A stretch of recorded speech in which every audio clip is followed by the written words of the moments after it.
दंश न्यूज, दलित पीडित व शोषित जनतेचा खणखणीत आवाज। देवेंद्रजीच्या रूपाने महाराष्ट्राचा मुख्यमंत्री झाला पाहिजे ही प्रत्येक कार्यकर्त्याची मनातली इच्छा होती आणि मला अतिशय आनंद आहे की आज महाराष्ट्राचं मुख्यमंत्रीपद त्यांना मिळालेलं आहे। आज आपण हा सत्कार केवळ ते मुख्यमंत्री झाले म्हणून नाही करत आहे, सत्काराच्या मागे भविष्य काळातल्या अपेक्षा देखील दडलेल्या असतात। आज देवेंद्रजींचं कर्तृत्व, नेतृत्व, व्यक्तित्व आपण सगळ्यांनी जवळून बघितलेलं। नागपूर शहराचे ते 2 वेळा महापौर होते, नगरसेवक होते, पश्चिम नागपूरचे आमदार होते, उपमुख्यमंत्री होते, पक्षाचे अध्यक्ष होते, विरोधी पक्षाचे नेते होते आणि आता मुख्यमंत्री। हा सगळा प्रवास त्यांनी केलेला आहे। मला अनेक वेळा लोक विचारतात की तुम्ही परिवारवाद म्हणाले, मग तुमच्याही पार्टीत परिवारवाद आहे? मी म्हणलं नाही। देवेंद्र फडणवीसांना आमदार बनवा किंवा नगरसेवक बनवा हे त्यांच्या आई वडिलांची मागणी नव्हती। देवेंद्रजींना नगरसेवक करणं हे आता निर्णय पार्टीने घेतला आणि मग मी त्यांच्याकडे जाऊन वडिलांची परवानगी मागितली आणि मग त्यांनी इच्छा नसतानाही आम्ही त्यांना राजकारणात येण्याकरता आग्रह केला। याला परिवारवाद म्हणत नाही। पण ज्या मुलाबाळांकरता आपले आई वडील आग्रह करतात त्यांना कधी तिकीट देऊ नये असा माझा नेहमी आग्रह राहिला। पण त्यांच्या मुलांना जनतेने आग्रह केला आणि कार्यकर्त्यांनी आग्रह केला तर जरूर तिकीट दिलं पाहिजे। म्हणून या मंचावर बसलेले अनेक आहेत, त्यांचे आई वडील मोठे आमदार खासदार होते। कारण भारतीय जनता पार्टी ही पिता पुत्रांची, आई वडिलांची, कोणाची प्रायव्हेट पब्लिक लिमिटेड पार्टी नाही। ही पार्टी जर कोणी असेल, या पार्टीचा कोणी मालक असेल, या पार्टीचे कोणी विश्वस्त असतील तर माझ्या समोर बसलेले पार्टीचे कार्यकर्ता हेच पार्टीचे मालक आहेत।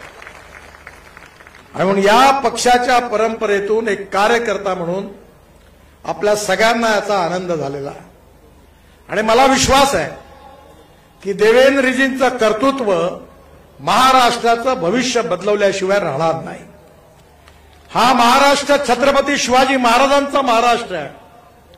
हा महाराष्ट्र बाबासाहेब आंबेडकरांचा महाराष्ट्र आहे। हा महाराष्ट्र ज्योतिबा फुलेंचा महाराष्ट्र आहे। हा महाराष्ट्र राजर्षी शाहू महाराजांचा महाराष्ट्र आहे। हा महाराष्ट्र लोकमान्य टिळक आणि स्वातंत्र्यवीर सावरकरांचा महाराष्ट्र आहे। हा महाराष्ट्र ही संतांची भूमी आहे।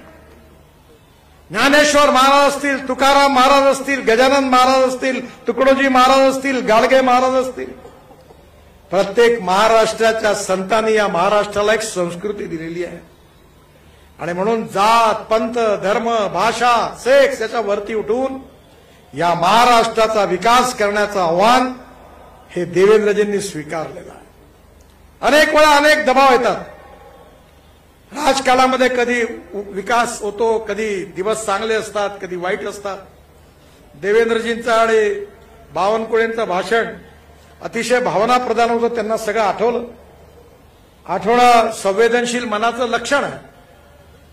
आणि म्हणून विशेषतः संघर्षाच्या काळामध्ये, भूतकाळात जे जे संघर्ष करावा लागतो ते कधी आपण आयुष्यात विसरू शकत नाही, तो नेहमी आपण लक्षात ठेवतो। पण हिंदी सिनेमातलं एक चांगलं गाणं आहे, कारण आता जबाबदारी मोठी आहे। छोड़ो कल की बातें, कल की बात पुरानी, अब नए दौर से लिखेंगे हम नई कहानी, हम हिंदुस्तानी। त्यामुळे आता जुना इतिहास लक्षात तर ठेवलाच पाहिजे, कारण भूतकाळाला इतिहासाचा वर्तमान काळात विचार करून भविष्य काळाची प्रेरणा मिळत असते, त्यामुळे इतिहास लक्षात ठेवलाच पाहिजे।